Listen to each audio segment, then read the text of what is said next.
Bismillahirrahmanirrahim.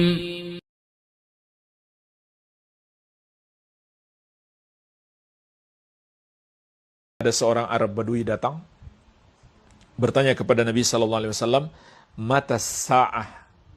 Ya Rasulullah, kapan hari kiamat? Maka Nabi sallallahu alaihi wasallam tidak menjawab. Kenapa beliau enggak menjawab kapan hari kiamat? Karena itu perkara gaib. Apa yang akan terjadi masa depan, tidak ada yang mengetahuinya kecuali Allah. Dan Nabi sallallahu alaihi wasallam tidak mungkin tahu kecuali Allah berikan wahyu kepada beliau. Kalau Allah enggak berikan wahyu, beliau enggak bisa menjawab. Sebagaimana juga di surat Al-Jin Allah tegaskan, "Alimul ghaibi fala yudhiru ala ghaibihi ahadan illa man irtada mir rasulin." Allah yang maha mengetahui perkara gaib, maka Allah tidak menampakkan perkara gaib tersebut kecuali kepada Rasul yang Allah ridhoi. Jadi jemaah sekalian, kalau ada orang yang mengaku bisa meramal masa depan, maka ketahuilah dia adalah pendusta besar. Nabi saja nggak bisa. Nabi saja harus menunggu wahyu dari Allah Subhanahu wa ta'ala.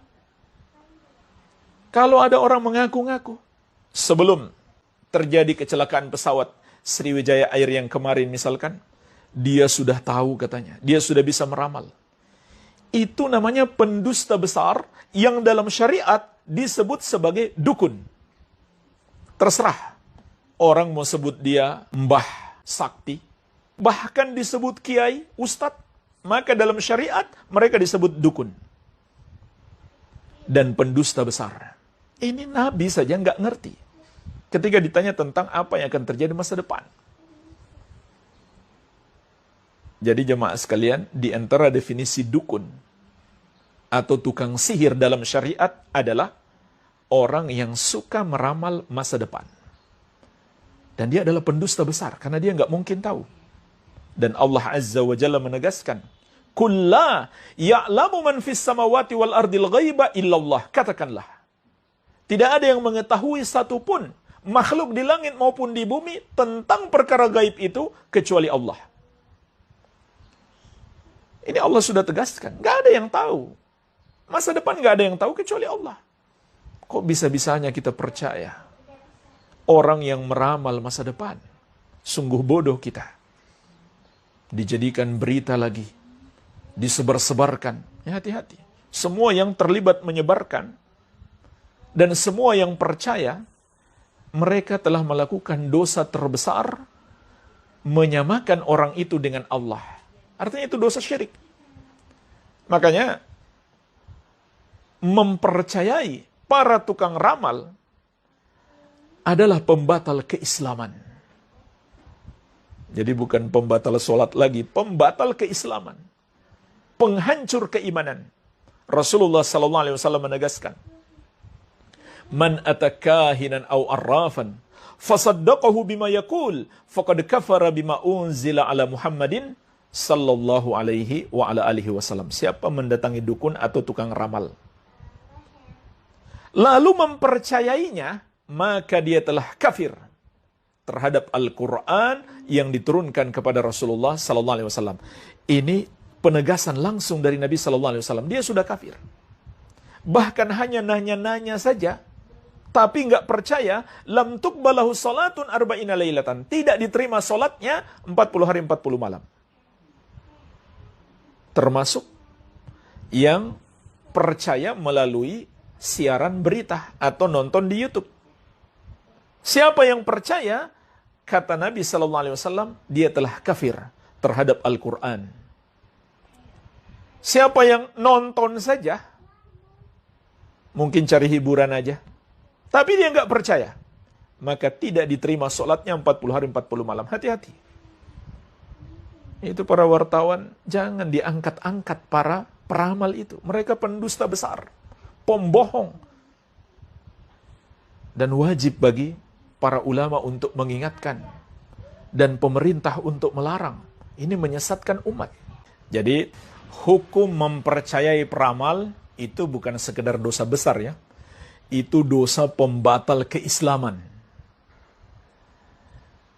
Karena kita telah samakan dia dengan Allah kalau begitu, yang maha tahu perkara gaib. Nah, pertanyaannya, bagaimana kalau terjadi betul? Bagaimana kalau ternyata ramalan mereka terjadi? Maka jamaah sekalian, dua kemungkinan. Kemungkinan yang pertama, kebetulan saja. Yang kedua, Rasulullah SAW telah menjelaskan kepada kita, kenapa terkadang para dukun, para tukang ramal itu, ramalan mereka tepat sesuai kenyataan.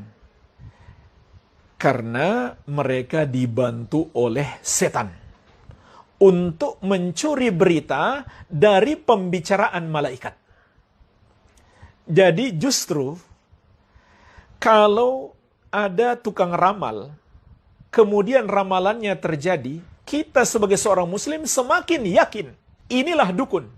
Seperti yang dikabarkan Nabi SAW, yang bekerja sama dengan setan sehingga terkadang ramalannya tepat.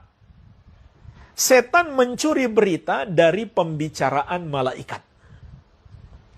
Makanya ini sebenarnya bukan lagi gaib secara mutlak, hanya Allah yang tahu. Tapi ini gaib yang sifatnya sudah nisbi. Karena malaikat sudah Allah beritahu. Lalu ketika malaikat itu berbicara, setan naik di satu tempat di atas awan di bawah langit untuk mencuri dengar pembicaraan para malaikat tersebut. Lalu mereka dilempar dengan potongan-potongan bintang karena itu. Inilah makna surat Al-Mulk.